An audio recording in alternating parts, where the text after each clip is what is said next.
ఆ రెవెన్యూ అధికారి టార్గెట్ 100 కోట్లు. ఇప్పటికే సెంచరీకి దగ్గరలో ఉన్నట్లు సమాచారం. 4,000 కోట్ల ప్రభుత్వం భూములకు ఎసరు. నీకేం కావాలి, నాకేమిస్తావు? సీలింగ్ భూములు ఏమి పేరుతో మీ పేరుతో రాసిచ్చేస్తా. ఇక ప్రభుత్వ భూములకు పట్టాలు వచ్చేలా చేస్తా. వివాదాస్పద భూములు క్లియర్ చేయిస్తా.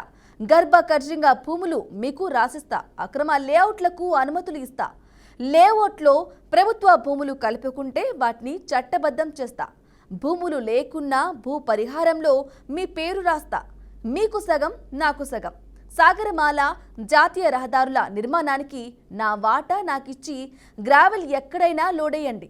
కొండలు కావాలా, మీ పేరుతో ఆన్లైన్లో వచ్చేలా చేస్తా అంటూ 100 కోట్ల రూపాయల సంపదన టార్గెట్గా పెట్టుకొని లెక్కలేనన్ని అక్రమాలకు పాల్పడుతూ వందల ఎకరాల ప్రభుత్వ భూములను ప్రైవేటు వ్యక్తులకు అప్పగించేస్తున్న ఆ అవినీతి అధికారి ఎవరు? ఎక్కడ ఈ అక్రమ వ్యవహారం అంతా నడుస్తుందో తెలుసుకోవాలంటే వాచ్ దిస్ స్టోరీ.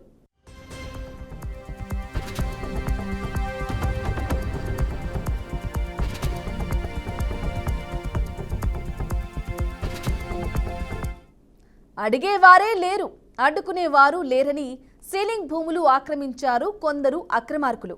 వాటిని కొనుగోలు చేసినట్లు నకిలీ రిజిస్ట్రేషన్ పత్రాలు సృష్టించి ఆ భూములను సొంతం చేసుకుని కంచె వేసి జామాయిల్ చెట్లు వేశారు. ఈ తతంగమంతా దశాబ్దాల క్రితమే జరిగింది. ఇక ఇందుకు పాసు పుస్తకాల కోసం ఎందరో రెవెన్యూ అధికారులకు ముడుపులు ఆశ చూపారు. కానీ సీలింగ్ భూములకు పాసు పుస్తకాలు జారీ చేయడం కుదరదన్న నిబంధనలతో 4 తహసీల్దార్లు ఈ వ్యవహారాన్ని తోసిపుచ్చారు. కానీ ప్రస్తుత ఇన్ఛార్జ్ ఎంఆర్ఓ మాత్రం భారీగా ముడుపులు తీసుకుని ప్రభుత్వ భూములను ప్రైవేటు వ్యక్తులకు కట్టబెట్టారు. ఈ వ్యవహారం అంతా తిరుపతి జిల్లా చిల్లకూరు మండలం కడివేడు రెవెన్యూ పరిధిలో ఇన్ఛార్జ్ తహసీల్దార్ కె శ్రీనివాసు కనుసన్నల్లో జరిగింది.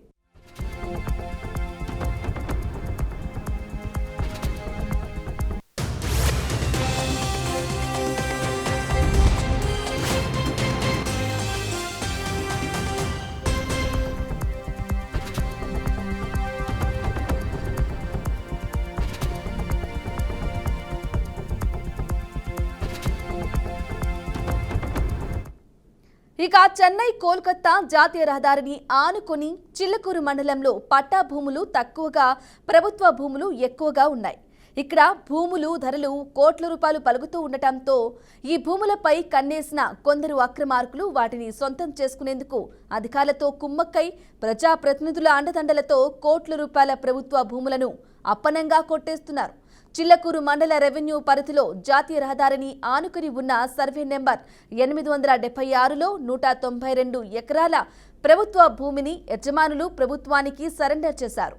ఈ భూమిని అనేక మంది కొనుగోలు చేసినట్లు తప్పుడు పత్రాలు సృష్టించి వాటికి పాస్ బుక్స్ కోసం గతంలో అనేక మంది తహసీల్దార్లు అవి ప్రభుత్వ భూములని తిరస్కరించారు.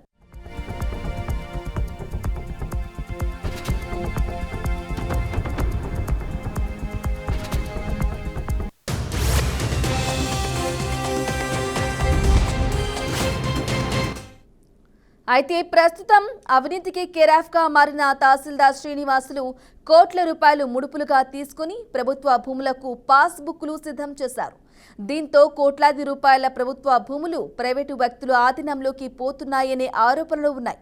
కడివేడు రెవెన్యూ పంచాయతీలోని సర్వే నెంబర్ 743/2 నుండి 800 వరకు, సర్వే నెంబర్ 801, 802, 805, 876లో సుమారు 3,200 ఎకరాల ప్రభుత్వ భూమి ఉంది.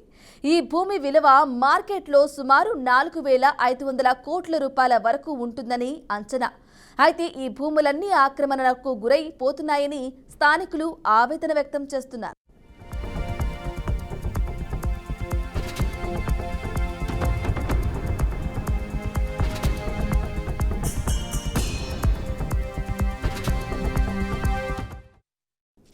ఇన్ఛార్జి ఎంఆర్ఓ కె శ్రీనివాసులు అవినీతి కొండవీటి చాతడంతా ఉందని ఆరోపణలు ఉన్నాయి.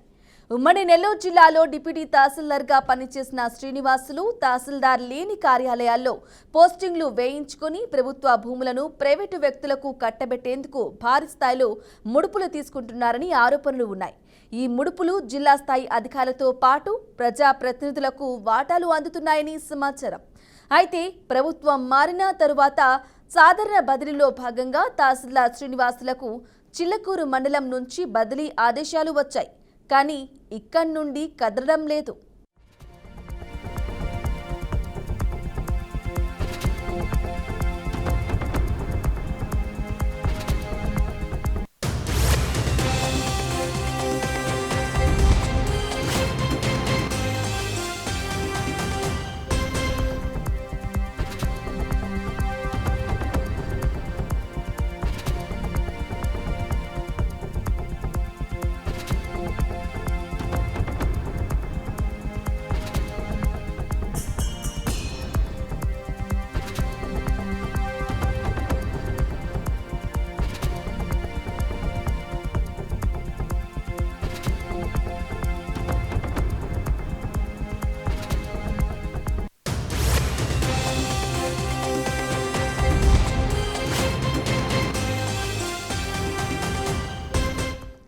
ఇక మరోవైపు శ్రీనివాసులు ప్రభుత్వ భూములను ప్రైవేట్ పరం చేస్తూ సాగరమాల క్రిస్ సిటీ లాంటి ఇండస్ట్రియల్ అభివృద్ధి పనుల కోసం భూసేకరణలు భూ పరిహారాలు అందజేయడంలో కోట్ల రూపాయల అవినీతి పాల్పడ్డారనే ఆరోపణలు ఉన్నాయి.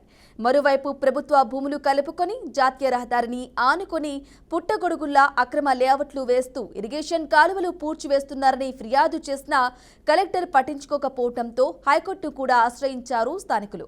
అయితే తహసీల్దార్ శ్రీనివాసులపై ఎటువంటి చర్యలు తీసుకున్నారన్న ప్రశ్నకు జిల్లా కలెక్టర్ వెంకటేశ్వర్ సమాధానం ఇస్తూ 45 రోజుల క్రితమే కె శ్రీనివాసులపై సమగ్ర విచారణ చేసిన గూడూరు సబ్ కలెక్టర్ నివేదికలు అందించారని, ఈ నివేదికలు జాయింట్ కలెక్టర్ టేబుల్ పై ఉన్నాయని, సమయం లేకపోవడంతో వాటిని పూర్తిగా పరిశీలించలేదని, త్వరలోనే పరిశీలించి అవినీతి నిజమని తెలితే చర్యలు తీసుకుంటామని చెప్పడం గమనార్హం.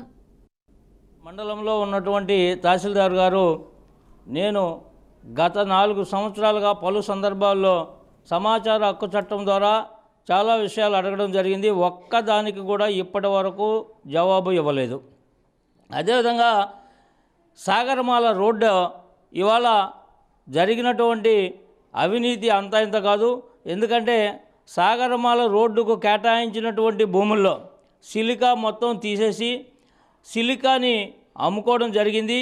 అదేవిధంగా ఆ ప్రాంతంలో జరుగుతున్నటువంటి రోడ్డుకు ఏర్పాటుకు కావాల్సినటువంటి గ్రావెల్ కానివ్వండి, మట్టి కానివ్వండి, వాళ్ళకి ఇచ్చినటువంటి లీజుకి ఇచ్చినటువంటి భూముల్లో ఎన్ని ఎకరాలు ఎన్ని క్యూబిక్ మీటర్లు తవ్వడం జరిగిందో గమనిస్తే అన్నింట్లో కూడా తవ్వేస్తూ మట్టిని అదే మరి గ్రావెల్ను కూడా విపరీతమైనటువంటి దోపిడీ చేస్తున్నటువంటి పరిస్థితుల్లో కనీసం ఎంఆర్ఓ గారు పట్టించుకున్నటువంటి పాపాను పోలేదు.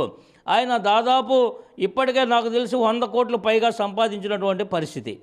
అది కాకుండా సిలికా భూములు ఎక్కడైనా కానీ ఎవరికైనా కానీ ఉచితంగా వారికి డబ్బులు తీసుకోవడం, పర్మిషన్లు ఇచ్చేయడం దాదాపు